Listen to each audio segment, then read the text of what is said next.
Cette dernière demi-heure, on file comme chaque jour sur le marché. C'est Romain Daubry qui suit la séance pour nous ce matin depuis la cellule info d'experts de Bourse Direct. Merci de rester à nos côtés. Romain, aujourd'hui encore. Et le marché qui, finalement, a choisi de résister et on ne perd plus que 0,36%. Qu'est-ce qu'il y a devant maintenant ?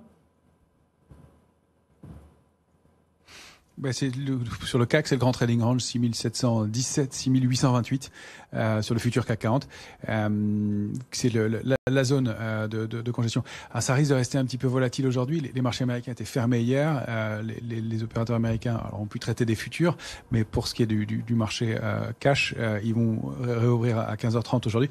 Et il risque d'y avoir des réactions un peu épidermiques, un peu brutales, avec des opérateurs qui ont vu des futurs en baisse assez nettes, de plusieurs centaines de points sur le Dow Jones, sur le Nasdaq. On est proche de niveaux d'alerte de moyen terme.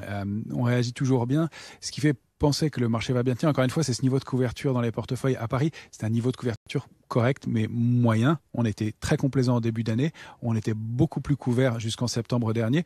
Là, on est un peu protégé. Mais aux États-Unis, sur les marchés américains, le niveau de couverture au mois de novembre était extrêmement faible. On dit que le niveau de couverture est équilibré entre 0,80 et 1,20. Au mois de novembre, il était à 0,80. Il était vraiment très bas, avec un nombre d'options qui était de 513 millions d'options ouvertes. Là, on entame l'échéance du mois de mars avec un ratio de couverture qui est de plus de 1,05 et avec 427 millions d'options ouvertes, de nombre de contrats d'options. C'est pas un montant, c'est un nombre d'options ouvertes.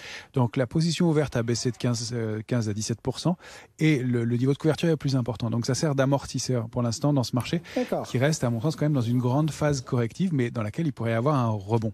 Donc, il y a des zones à surveiller, 33 875, 34 500 sur le Dow Jones, 13 300, 13 990 sur le Nasdaq. Ça peut être des niveaux de rebond.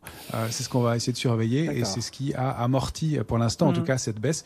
On sait que si on passe en dessous, ça peut accélérer. Donc, on fait un peu de stock picking. On essaye de repérer des titres en dehors des indices. Les grands indices, oui. Romain Daubry et la cellule info d'experts de Bourse Direct qui nous accompagnaient ce matin. Merci beaucoup Romain. Bonne fin de séance sur ce marché qui donc tente de résister à la bourrasque géopolitique.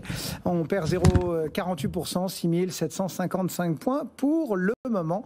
L'eurodoll est à 1,1336.